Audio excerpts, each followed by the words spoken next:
My name is Jennifer Gray Thompson, and I'm the Executive Director of Rebuild North Bay Foundation. This podcast is specifically designed to bring you people who have been through what maybe you have just gone through or that you are concerned about. We created the podcast How to Disaster to show you the breadth and depth of humanity in the midst of this really terrible thing that happened. I wanted to do this podcast so that I could bring some of the most amazing leaders that I've ever known in my life to you.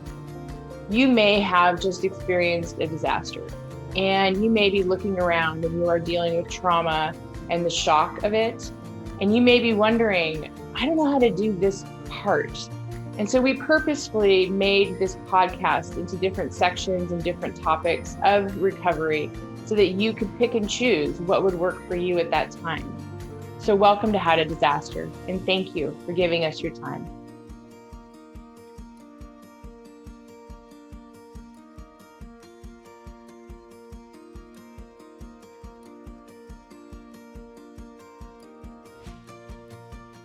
Welcome to the podcast, How to Disaster. In this podcast, we try to help people recover, rebuild, and reimagine. One of the things that we are very involved with our organization at Rebuild North Bay Foundation is how to support landowners in land management practices. And that means a variety of things, from how do you employ grazers? What do you cut? Where do you cut? What kind of grazers will work at different times or different types of plants? And really importantly, how can you employ mild fires in order to prevent mega fires? We're in the age of mega fire. And what that means essentially is a fire that has a disproportionate impact on the land and the people who live there. And it wasn't always this way, but we're sort of in this moment of climate change meets land management practices over the past 70 years that are not actually the best for the land. I wanted Che to come on today to give a perspective from a landowner, but also somebody who is looking at how do you pass your land to your next generation. And he's a father, he's a family man, and he's a seventh generation landowner here in Sonoma County. One of the things that our listeners may not be aware of is that 80% of the wildlands in our county are actually privately owned. And maintaining those lands in a way that keeps the rest of us safe is actually incredibly expensive. It really does depend upon a lot of people to come forward to help take responsibility by funding or providing volunteers or listening to the landowners to figure out how can we support you in making sure that your land is safe and that will keep the rest of us safe. One of the things that happened in the 80s is that there was so much concern about the clear cutting from the lumber industry that the environmental industry then said, we need to stop all clear cutting and we just need to lock the gates and walk away. And it turns out that you have to manage the land. You can't just let it grow wild. You have to do what Native Americans did and what ranchers and landowners did for several hundred years. I could even say that. We have to actually look back in order to reach forward into a more sustainable future. So welcome to How to Disaster, Che, and please tell us your story. Oh, thank you very much for having me on, Jennifer. I do appreciate it. I am a seventh generation rancher on the same spread settled by my great grandfather. I also run a local nonprofit that teaches at-risk youth through paid vocational programming, ecological preparedness, specifically what we'll be talking about today is fire fuel mitigation. And what I like to say about my family history and this land here is right across the highway is a school built by my great grandfather. So my family's been helping our community for a very long time. So one of the pieces that I really want to address today is how we look at, especially our large landscapes, but also our wildland urban interfaces, and what that looks like as far as how can we treat it, how can we make it safer, and how can we make it more ecologically friendly. We're all familiar with what I call manual, which is what the young people at Circuit Rider Community Services do. We take them out with chainsaws, weed eaters, loppers, and all of that. And they will do treatments of shaded fuel breaks. They will look at ridges and see what we can clear there. And of course, 100-foot defensible space around homes and infrastructure that's important, particularly, of course, water tanks. But that's extremely expensive as far as a way to treat a landscape, usually 4,000 and up per acre to treat. In heavy woods, you can get to $10,000 an acre. And, we obviously have properties out here that are thousands of acres that have been untreated for a very, very long time. So how can we address that? And how can we do that in a way that is timely, but also most cost effective? So one of the pieces that I would get really excited about is prescribed fire, which is, it makes people very, very, very nervous. But as an example, wandering around with my grandfather when I was 5 or 6, he would light patches on fire and just sit there with a shovel and put them out with the shovel if they got out of control. And that used to be a much larger landscape application by my family. I did a prescribed burn last year, 33 acres. And when I was calling all of our neighbors, they became, well, very nervous, and rightfully so, because we were literally in the middle of the Walbridge fire when I was proposing to do a prescribed fire. But all of them were recent. They'd moved here within the last generation or so. That's recent to us, except for this older gentleman across the highway that had been ranching in my grandmother's time. And when I called him, he said, well, we used to do that in the flats all the time until the government told me we couldn't anymore. And so for him, it was just a way of life that was something that wasn't allowed anymore. And so he was actually very excited to hear that that was coming back and to learn about how he could possibly do that again as well. Can you give us a timeline about when, those prescribed fires were prohibited, and also talk about the difference between like a controlled burn and a prescribed fire? It's not like a pile of stuff you put in your backyard and you get a permit. It's very different. So just for our listeners who aren't familiar. Absolutely. So it's been about the last 50 to 60 years that we've not been allowed to do these burns. And then there's two kind of treatment ways. There's 3 treatment ways, and we'll talk about those for a sec. The first is that manual, what we call lop and scatter. So you cut limbs up, 6 to 10 feet high, and you scatter them throughout the forest. So if it does catch on fire, they're all going to be low to the ground. They're not going to ember cast. And we'll talk about why ember casting is very, very bad and how to address it. But then we have, pile burning, which most of our individuals in the WUI, the wildland urban interface, are probably familiar with, where you cut limbs, pull them up, and you pile. And then in the wet season, or if you have a huge hack or some other way to suppress fire, you can burn that. In the dry season as well, you burn those piles down. They're not a fire risk, and all of those nutrients go back into the earth. Then there's prescribed fire, which is the large treatments of, as I said, 33 acres up to a couple hundred acres even. And one of the benefits of that is not only are we clearing out possibly very, very heavy fuels that can burn super hot and ember cast over a very long way, but it also mimics our ecology here. I mean, our native plants were designed to burn or get grazed down and then come back. And the non-natives really can't compete in those environments, especially if you do it in the drier seasons, because our native plants, some of the grasses can go down 40, 50 feet down into the ground with their roots. You graze those down, you burn those down, they're going to come right back because they can pull moisture out of the soil. But the invasives. Okay, hold on. I had no idea that was the case. Just so you know, I had no idea that their roots went down. I'm impressed. I just had to call that out because I don't think I'll be the only one listening to this who had no idea. But that explains why it comes back so quickly, the grasses. Go ahead. Yeah, and a lot of people don't. And one of the other issues with our non-native grasses is that, if they go down only say, 6 inches or so, and then what we call mat is across a whole hillside, they'll die off in the summer, or, but a little bit will survive. And then if we get a heavy rain before they have the chance to grow back, all of that mat is basically just material that's sitting on the side of the hillside. And that's how we get erosion.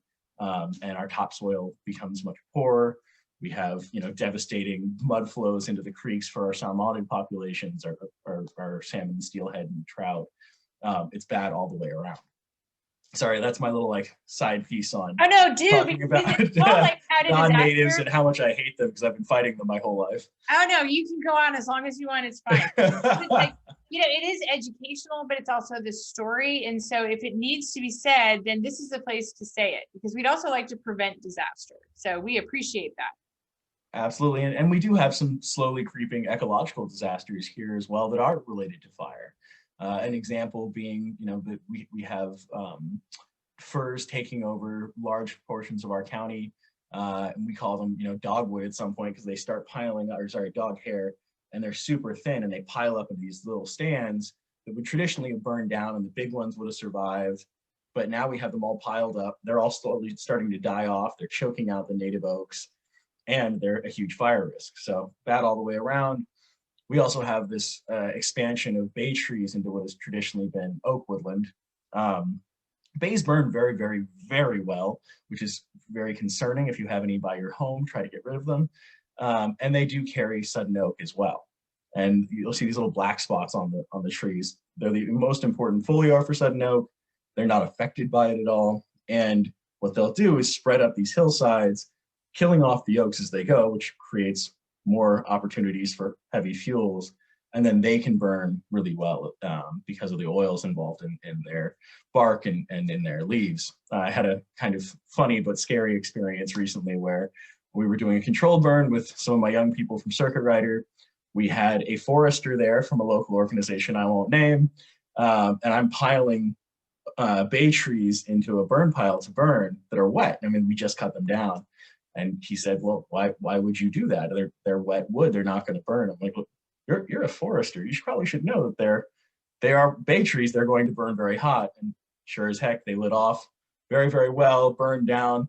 And this gentleman turned to me and said, well, you country people can still teach us a little bit sometimes. And that's also really scary. But I think that I do want to put a pin in that for a second, because I think that we have this false dichotomy, which is that somehow if you are a rancher and a private landowner, that you don't care or know the land. And I think there's been sort of a demonization of agriculture in that way. And instead of saying, which I think we're now getting to that point, I have something to learn from you and you have something to learn from me. So we have to work on this issue together. And in that learning moment, you actually probably really help that forester. And then it's okay to say, I don't know. And I'm glad that I learned that today. And I think we have to be more in that mind if we're going to get to where we need to be. Absolutely. And I would also say that the vast majority of farmers and ranchers that I know are college educated, because you have to be to compete in this marketplace these days. Everything is very scientific. The gentleman that kind of trained me, the neighbor rancher, who's a board member of our local farm bureau, he used to joke that he was a grass rancher and he studied grass at Chico. You really do have to bring in some science and some education, because you don't make a lot of money in agriculture or nonprofit. I don't know what I was doing in both of those fields, but I do work in two nonprofit fields, as it were. But there is something to be said for what people that have grown up and have this generational knowledge can teach. And I think that also can be very true of looking at the tribes. They have deep knowledge that we very much need to tap into, because our ecology was designed by fire that was introduced, and we need to look at how we can use that fire in order to treat land and keep us safe. And not be afraid of I think that people were well-meaning when they said we want our air quality to be so much cleaner. That was a huge, I'm 51, so in the 70s, we heard a lot about that. And it was not a bad thing to say we should have good air quality. But when you look at suppressing all wildfire, I would also like Smokey the Bear to go away, and I've said that many times, but suppressing all wildfires meant that we never had mild fires, that we need those in order to prevent the mega fires. And I think you have to say it over and over again. So I really appreciate that point, that we can take a little bit of smoke, to avoid the horrific air quality issues that we have when we have these massive wildfires that have tons of chemicals in them. Absolutely. And when I see that smoke from the prescribed burns, all I think about is all the non-natives and the bay trees that are burning up. It kind of makes me happy, I'm not gonna lie. But while you're there though, talk about, one of the things that we didn't, obviously, for most people, including myself, I didn't know very much about wildfire before 2017. And I assumed that when it burned, it was just like the apocalypse. And I remember driving through Glen Ellen and Kenwood and my heart's just breaking, not understanding that most of the oaks were like, we don't care, we're good. So how are oaks particularly adaptable or adapted to wildfire? Well, because we live in oak woodlands, essentially, well, at least the vast majority of Sonoma County folks. They will sprout right back from the stumps. In fact, most of these flames, especially in these low impact burns, which is a prescribed burn because we choose wetter conditions, it won't even go up into the canopy of these trees and doesn't even phase them at all. You know, the only trees that really do burn heavily, even in low fires, are smaller bay trees, and then those pines, which of course, if anybody's ever burned pine while you're back or while you're camping, it's that stuff goes up pretty fast. It does. Then, it's unfortunate because the Paradise Fire was primarily pine, which was a problem. Sorry, go ahead. And then we look at things like Scotch broom, French broom, gorse, and that stuff's just terrifying because it burns very, very well, and it comes right back. You know, we had a property off of Sweetwater Springs Road that my young people pulled 5 acres of 6-foot tall Scotch broom right above the home. The Walbridge fire came down and just ashed everything else that we hadn't pulled, and came down hot and fast because of that Scotch broom. Stopped cold at our fire break, saved the family's home. So my kids are wandering around with their chests out, just so excited, proud of themselves. But we just did a site visit 2 weeks ago, and where it all burned, it's coming right back. But where we pulled it, it's not, because we pulled the roots out. And then that stuff, you know, it'll have root banks that can last for, I think, 25 years. It's very scary. And what should a clean, and we're not just going to make you the forester, but just for the audience, what should a clean forest look like? Well, a clean forest should have cleared understory. It should have some, you know, mixed smaller saplings that are coming up, depending on, of course, if it's oak or what kind of woodland. You'll have some brush as well. But specifically around your home or any infrastructure that you care about, let's say roads and egress are extremely important. A clean forest is something that's a little bit different, which is just everything 6 to 10 feet up is gone. And so the only way that any of that can actually catch is if the fire starts to crown in high winds. And crowning fires, there's not much you can do, but it's going to take a long time for it to get there, and it's not going to be burning hot enough, hopefully, to reach you while you're driving out from under it or touch your home. Yeah, those stories are awful. Yeah. So let's talk about grazing. So talk to us about grazers. More exciting. Yay! We want to talk about the same time. I love that. Go for it. Let's talk grazers. I mean, everybody loves baby goats, right? My wife and I run 100 head of goat out here in Bodega, 20 head of sheep, 20 head of cattle. And one of the things that a lot of urban folks don't understand is that these animals eat very, very different things. People joke about, you know, goats will eat anything. Well, goats will eat anything in undue stress, but that's a very unhealthy goat. Goats prefer brush, blackberries, and especially the Himalayan blackberries, the invasives, and Scotch broom, French broom, they absolutely adore, which is wonderful to have them. And then any kind of brushing materials, they'll eat the leaves off of, and then they'll actually start to like use their hooves to balance on it while they eat whatever's higher up, and eventually break those things down. When I tried to burn my 33 acres last year, it was the first time that the firefighters had ever tried to burn on a goat ranch, and they actually had a significant amount of difficulty burning larger swaths because there was no understory on my property, and the goats had created basically a 33 acre a shaded fuel break all the way up to about my chin. And then, when we look at grasslands, you have your cattle that can come in and they'll eat grass down, but then they'll still have about this much left over, and that'll still burn hot and fast, especially in the dry season. So what I tell folks is, you want to bring your cattle in to bring your grass down, and then you bring your sheep in, and the sheep will just it's the perfect, it looks like the putting green, at Scandia. It's going to be right down there. And when it dries out, there's really nothing to burn when the sheep are done with it. So they're great for fuel breaks, and they're great for large fields. And then, as I said, that will come back with natives, and they will take over once again. So even in the summer, sometimes you'll have to regraze an area with sheep. Well, and talk about the controversy. Like, where did the controversy come from with respect to grazers, or what are the misconceptions about what grazers do or do to the land that's not true?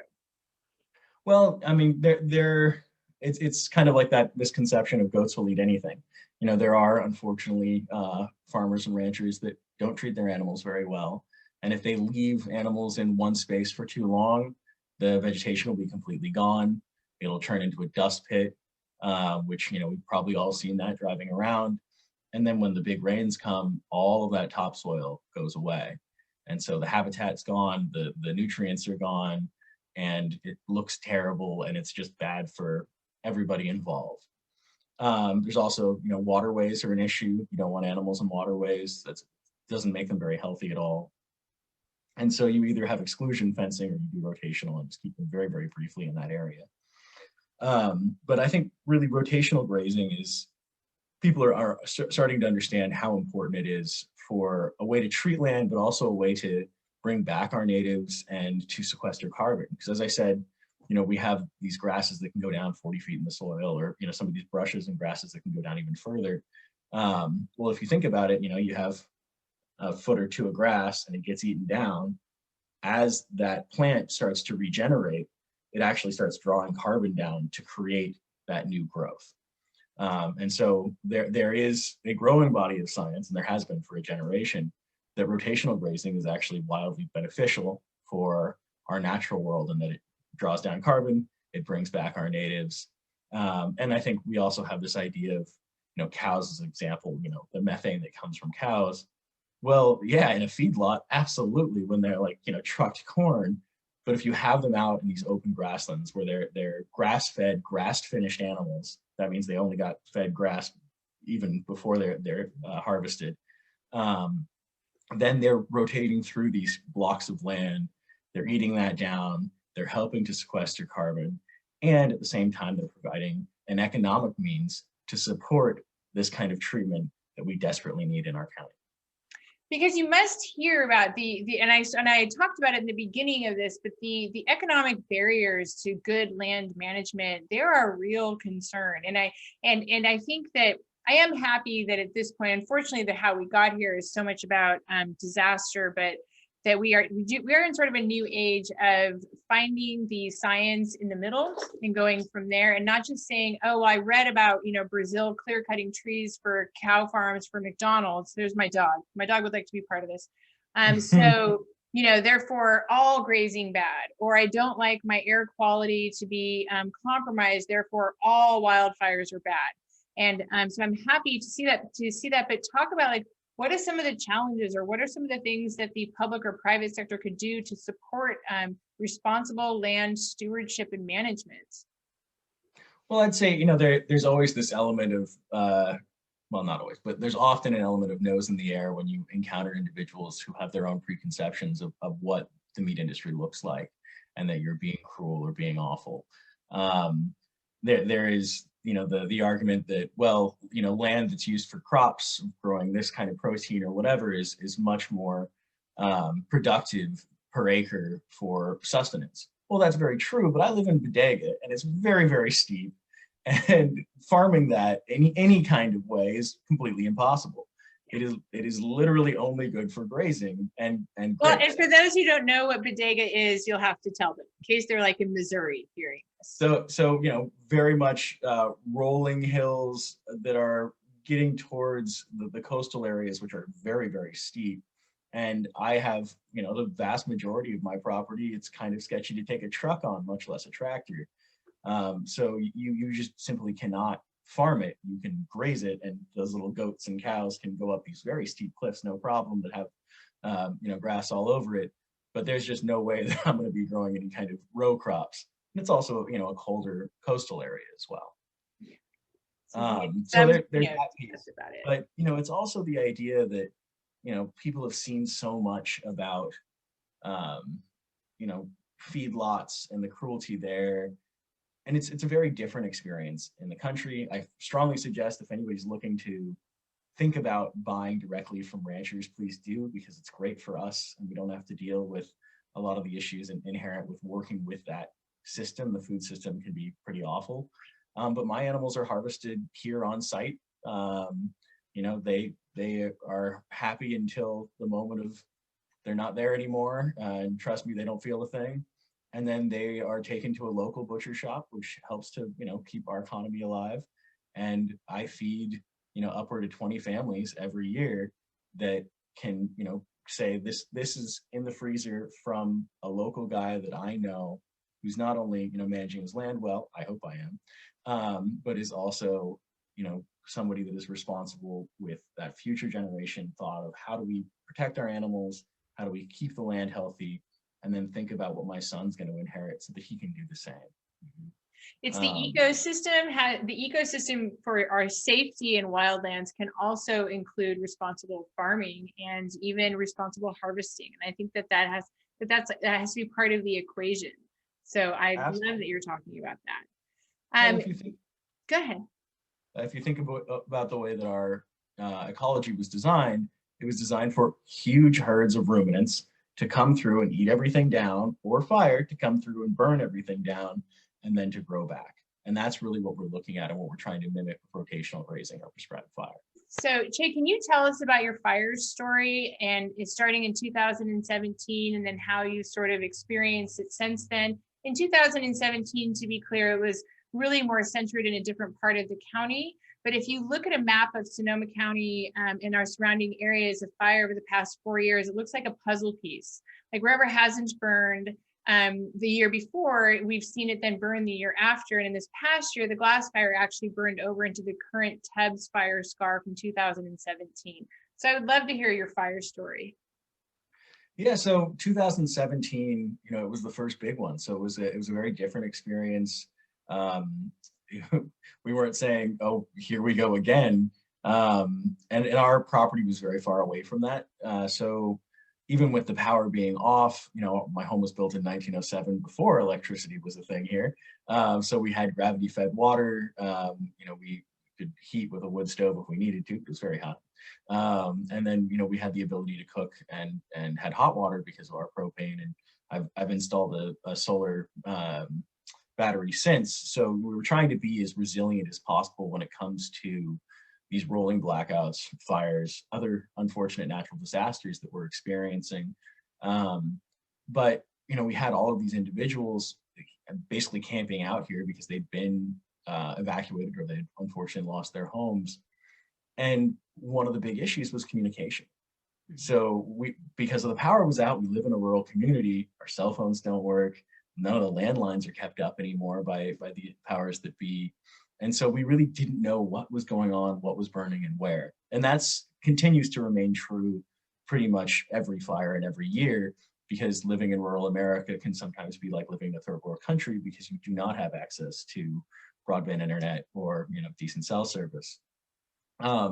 So one of the things that I'm very excited about is, thank you, Elon Musk, the Starlink program that is going to be providing, you know, legitimate, strong internet to rural communities all over the world and give them access to all of those resources, obviously, you know, the school children as well.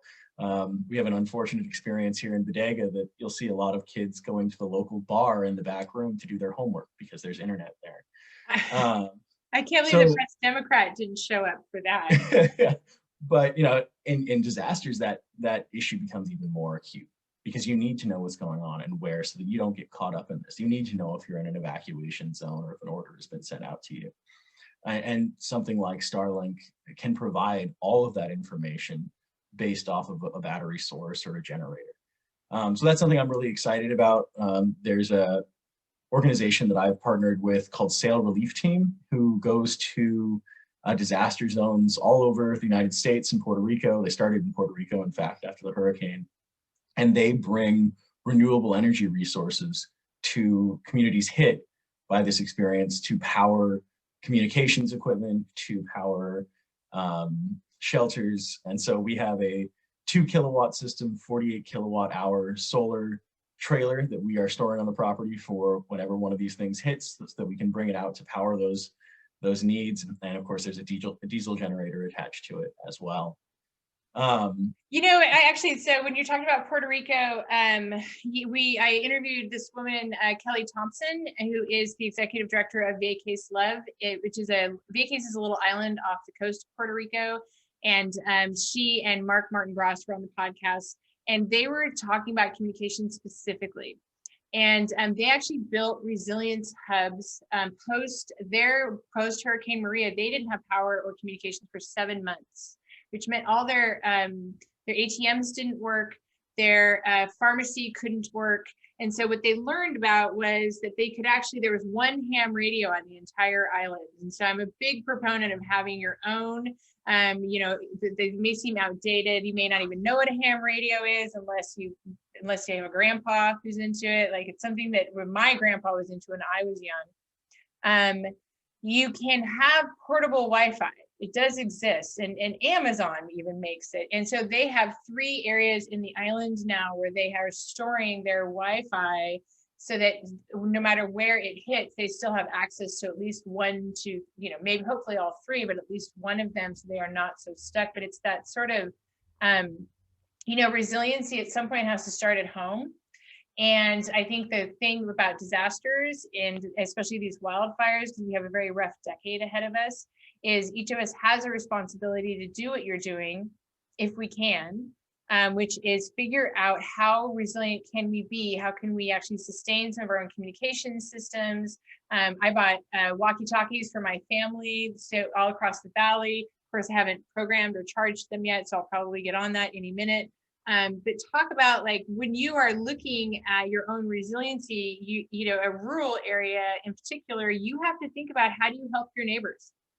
It's not the same as it is when it hits a suburban or a major city center. You may be cut off. And so you do need to figure out, how are you going to feed, who's vulnerable in your community, and what can you do to help? So talk to us even more about what's in that trailer, and how you have built resiliency into your own life. Well, when it comes to neighbors and when it comes to resiliency, I think one of the biggest pieces right now is power. Power is so important, especially when it comes to food security. And because we do have some backup power here, and one other neighbor does, when that power goes out, all of our neighbors show up with all of the meat from their freezers. And then we're just trying to, like, Jenga everything in there as best we can. But it's also the ability to come charge your phone so you can, go out somewhere and get some service and know what's going on. There's, unfortunately, not any of our neighbors, but there's unfortunately a lot of individuals who have health concerns, and they need some of this backup power that they can't frankly afford. And if the power goes out, it really could be, do or die. And then there's the problem of, well, transportation. You're out 2 weeks of fire. There's not a, there was a gas shortage at one point. So how do you get vehicles around? Do you have electric vehicles that you can plug into a solar array, or do you have a large store of gasoline or diesel on your property? And then, the unfortunate other part is, how do you get out? And so all of our neighbors, we have a plan on which direction and where this fire is coming from, how to get out. And in fire season, I keep a chainsaw, a pair of chains, to pull out material or trees, and bolt cutters in my vehicle, so that my neighbors can follow us out if we really need to, because that is the reality of what we're facing, and you never know when one of these things is going to hit. You do. And masks, have masks, because if you can't breathe, like, I learned that the morning of the Tubbs fire, I was like, probably I can't breathe. I'll bet I need a mask. And so, have those N95s or whatever. My husband got me a full face gas mask for Christmas, which made me really happy. But I think that's, but if the more you can do to be resilient, you really can save your neighbors. And a lot of people don't have the capacity. They don't have it in their lives, or they don't have it financially, to be able to be that lifeline for other people. So I love the fact that you are your own resilience hub, and to consider how important that is, and that you can be independent. So I love the fact that you carry all that in your car. Now I kind of want it in my car, but I don't even know how to use a chainsaw. So You'll figure it out. I don't think anybody wants that. And one of the other things that's been, silver linings of this terrible experience is that my organization has been pretty steeped in working with some of these community groups that have formed that are, fire or emergency preparedness groups because we've lived through it now so many times. And people are starting to talk to their neighbors that, especially in the WUI, a lot of these neighbors just have closed gates. They don't talk to anybody and they live on their, 10 to 40 acres. And suddenly people are getting to know each other and they're getting to work together and they're saying, Bill that's 83 up the hill, he can't, do fire fuel work on his property. So let's get up there as a crew with some chainsaws and let's call some friends in. I got a buddy that has a tractor and we'll mow down his front field. And you're seeing this like wealth of coming together as a community to make sure that everybody's safe, everybody's taken care of, and that you know who needs your help in these communities. And then they're also going out and they're finding grants and applying for grants to get crews like mine out there to do fire fuel work, or buying a Q-TAC, which is a unit that can go into the back of a truck full of water with a big old Honda pump on it. You can spray down a spot fire if it happens. I'm surprised you haven't applied to us for a grant for circuit riders. I'm surprised I haven't either. We should probably talk about that. We should talk about that because we purposely have a grants program that fills gaps. We love a gap. We love a gap that a traditional nonprofit can't do, because you don't even have to be a nonprofit. If you have 5 or more neighbors and you want to do like a fuel mitigation project, we love Grazers. Like, we actually funded the websites for Match.Graze because we were like, oh, we love that. Stephanie's known me since I was knee-high to a grasshopper. And talk about that though, like that was so smart of her. And we love supporting people who are smart and really interested in making, a difference, or aren't afraid, love new ideas. So tell me about Match.Graze and why you like it, because I love it. So Match.Graze is a California currently, but hopefully soon the world program that will match grazers with fallow lands. So say if you have brushy land, you can go out there and you can find some goats. Or if you have large amounts of grassland, you report that you have grassland, and you can bring in some sheep or some cattle to eat that down. It was created by the University of California Extension. They like to call it a dating service for grazing, and it has been a wild success. One of the issues with not that website, but in general in California, is that there's not a lot of agriculturalists left.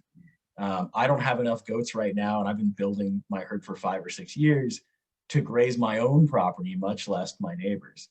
And so getting young people involved in agriculture, I think there's going to be this new push, because as I said earlier, we don't make a lot of money, but if there's a way that you can graze, sell the meat from these animals, and also get paid to do mitigation on properties, I can see a lot of the brain drain that we're experiencing in Sonoma County of young people leaving because it's a rural area and there's not a lot of opportunities, staying because there is a viable way to make money and contribute to keeping your community protected and fed at the same time. And there's nothing wrong with vineyards. Like, I like vineyards. They're actually great fire breaks, but not everything has to be or can be converted into a vineyard. And when people think of us, they think of all vineyards, and of course, a lot of our lands have been, but if you drive around Sonoma County, there's still an awful lot of grassland. And it's good it's good to have diversity in your crops. It's good to have diversity in your economy, but especially if there's a little bit of help from the public sector in dedicating funds and support and making the regulatory landscape more friendly to navigate, I do think that you might have a chance to have more young people want to invest. What are you hoping to see over the next 5 to 10 years as we enter into this? We're currently in a drought. Into really this era, I know I'm harping on it, but this is what I obviously do for a living. This era of mega fires. Like, in a perfect world, how would we address the next 5 to 10 years? So I think first and foremost, there needs to be a way for CAL FIRE to interface with volunteer units more. Our last fire last year, I had 600 people signed up to come cut fire breaks. And due to insurance or what have you, they were not allowed to do that. We had dozers, we had water trucks, and I understand why. Government moves slow, but fire lines are really not that complicated to dig or cut. You just need to know how and when to get out is the most important part. And there's a program called Fire Forward that's starting to build some of those volunteers. My wife and I qualified a couple of weeks ago so that when one of these big fires happens, we can actually be deployed out and be a quick reaction force to fight some of these larger fires.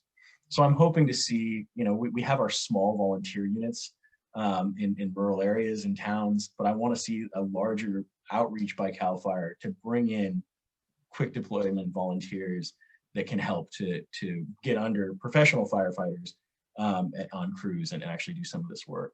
And I will I want you to go into, but I will give a shout out though in this sense that CAL FIRE is hampered and also guided by environmental laws. Environmental laws are really important. There's a reason why California is so beautiful. There's a reason why we have green belts. Like we want all of those things to remain. But I have to say that I'm impressed by the last couple of years of CAL FIRE really taking a new look at their policies and pushing for those permissions. Like we have a North Bay Forest Improvement Program that is funded by CAL FIRE specifically for landowners like you, so that so the public sector can pick up the cost. But it took us 2 years to really finish out the full structure of that program. It's only $1.5 million, and it will only help about 40 landowners. So there needs to be greater investment, but I do think they're headed in that direction.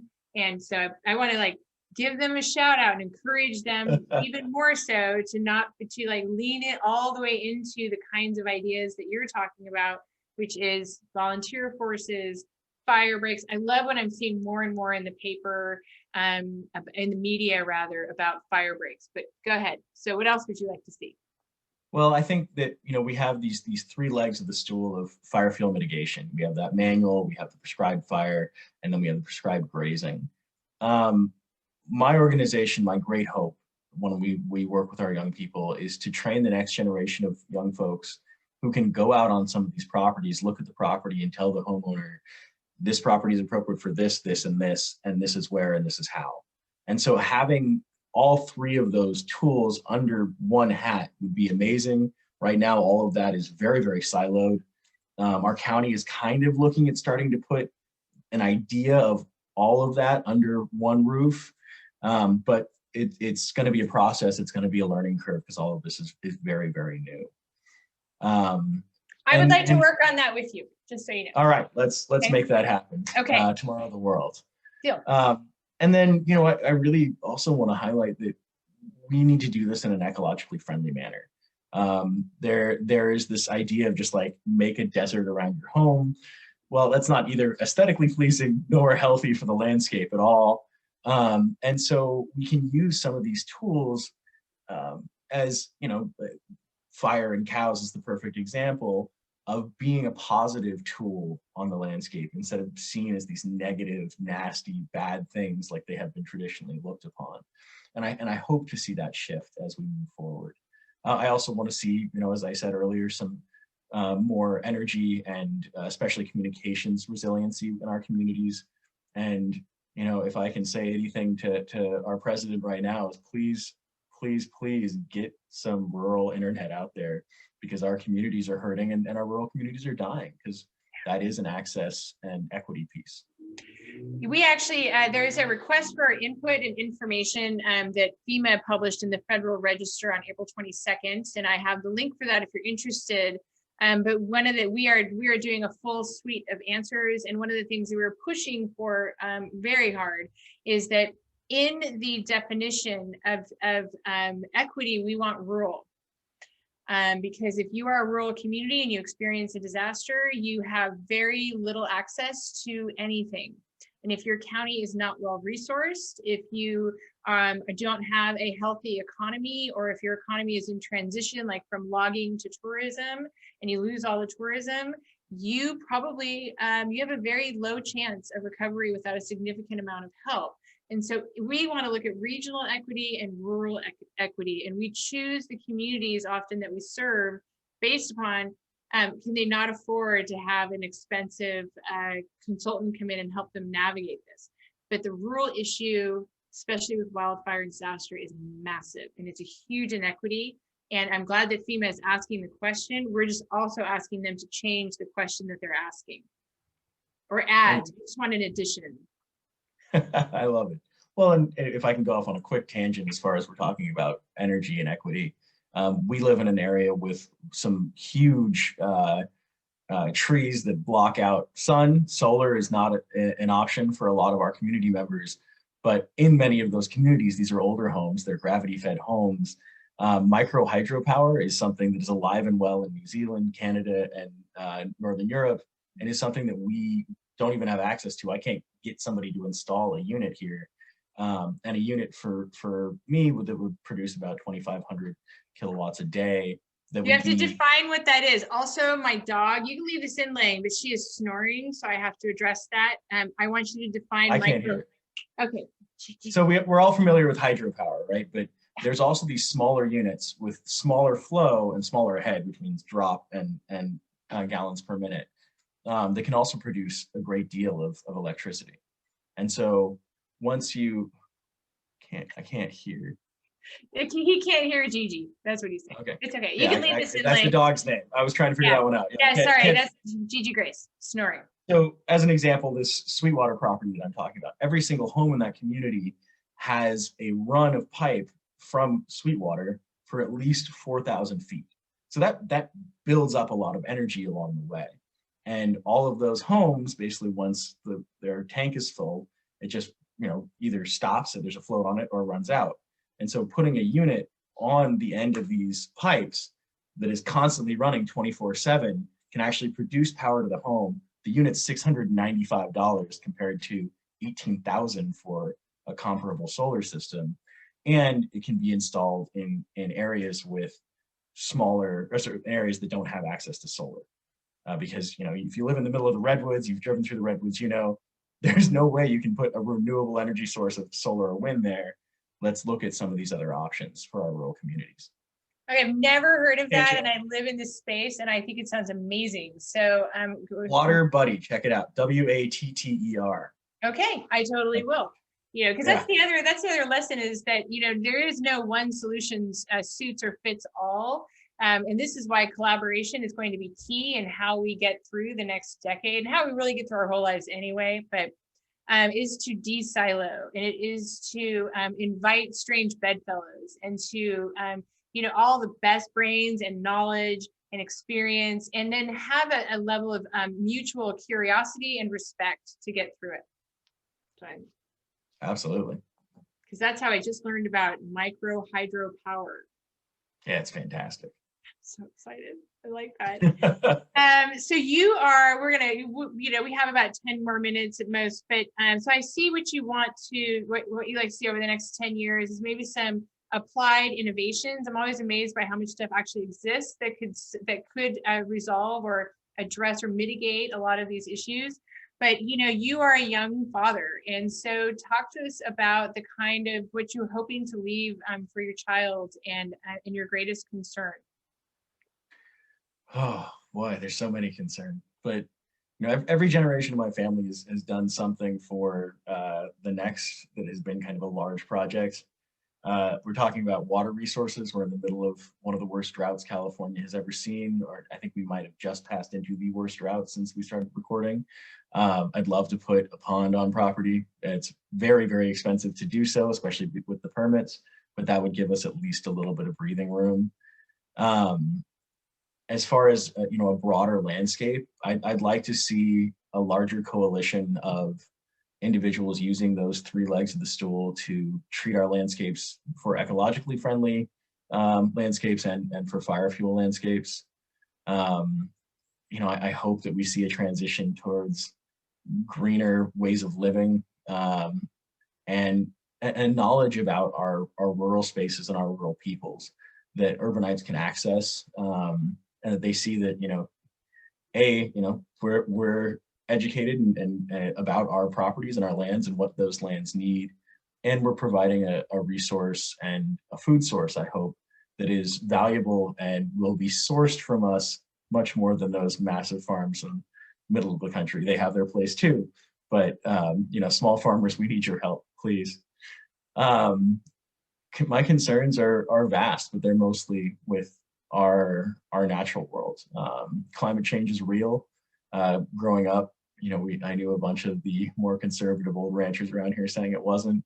Now they're saying it's natural, but it's a very real thing. We're experiencing the worst drought ever. We've seen the worst fires ever. Our ocean has lost 97% of its kelp forest in the last 3 years on the Sonoma coast. We're seeing a collapse and a disaster on an ecological scale that we can't quite understand because it's so vast. And I hope that with some of these tools and some of these new, young, excited people that are trying to learn how to make their dent, I hope that we can turn it around and make our community safer, our world safer, and my son can live in a place that's a little bit less wildfiery and droughty for sure. Well, I just really want to thank you, Che. We're going to link 2 articles below this podcast. One is a first-person essay that you wrote that's incredibly beautiful about what it is to inherit the land and what it means to pass it forward. And but also a really great article that was just published about prescribed burning. And if anyone wants to look him up or talk to him, you can, let us know. We believe that so much of the way we're going to get through this is, community to community, person to person. And again, that endless curiosity. And I really respect you a lot. I think you're very cool. Which I said, I posted that on Facebook even to lure you on this podcast. But thank you for all of your stewardship and your care. Well, thank you for all that you do and getting the word out. My pleasure. Okay, we are done. This has been How to Disaster, the podcast. Fannie Mae, the largest provider of mortgage finance in the U.S., owns 1 out of every 4 loans in the country. You can find out if Fannie Mae owns your mortgage at knowyouroptions.com by using our loan lookup tool. This last year has been quite difficult, and making your mortgage payments could be too. There are options for those available that may have experienced a natural disaster such as wildfire or the COVID-19 pandemic. One of the options available is a forbearance plan, where homeowners are given a period of reduced or suspended payments to manage a temporary hardship of financial standing. For this caused by natural disaster or COVID-19 pandemic, you could be eligible for a 6-month extension with a possibility of another 6 months after that. During the forbearance plan, the homeowner is not charged late fees. If you received additional living expense assistance after your disaster, and those funds have run out, you still may be eligible to apply for a forbearance plan. When your forbearance plan ends, your lending or servicer will contact you to see if you need assistance or are ready to resume making your normal scheduled mortgage payments. If you don't hear from them, you should proactively reach out. If you are unable to repay the balance in its entirety, you may arrange a repayment plan, or if eligible, qualify for other programs such as a payment deferral or flex modification. A payment deferral allows you to bring your mortgage current. This option keeps your monthly mortgage payment the same as it was before your hardship, and the total deferred amount will be due on the last scheduled payment of the loan. Should you sell or refinance, the deferred balance is included in the remaining amount due. Flex modification is Fannie Mae's standard modification. Provides 20% principal and interest payment reduction on your mortgage. Once the modification is complete, the loan's term is extended to 40 years. Depending on the circumstances, the modification may result in a reduction of interest rate and/or principal forbearance. What is a principal forbearance, by the way? And that's when a portion of the unpaid principal balance, basically the remaining loan amount, is put into an interest-free balance secured by the loan as part of the flex modification. It can be modified by the maturity date or with an early payoff. More information is available at knowyouroptions.com. When ready to request mortgage assistance, reach out to your mortgage company. This is the company you send your payments to each month, and you'll find that phone number on your mortgage statement. Additional relief assistance is available through our Disaster Response Network. Here, impacted homeowners can work with HUD-approved housing counselors to get help requesting financial relief through FEMA, insurance claims, and more. Homeowners can visit knowyouroptions.com/relief for more information or call 877-833-1746. Once again, 877-833-1746 or knowyouroptions.com. Thank you for joining us on How to Disaster, a playbook to recover, rebuild, and reimagine. I want to leave you with this one thought. Thank you for spending your time with us. And we want you to know that you can get through this. You can recover, rebuild, and reimagine. But there's only one way you're going to do it, and that's together.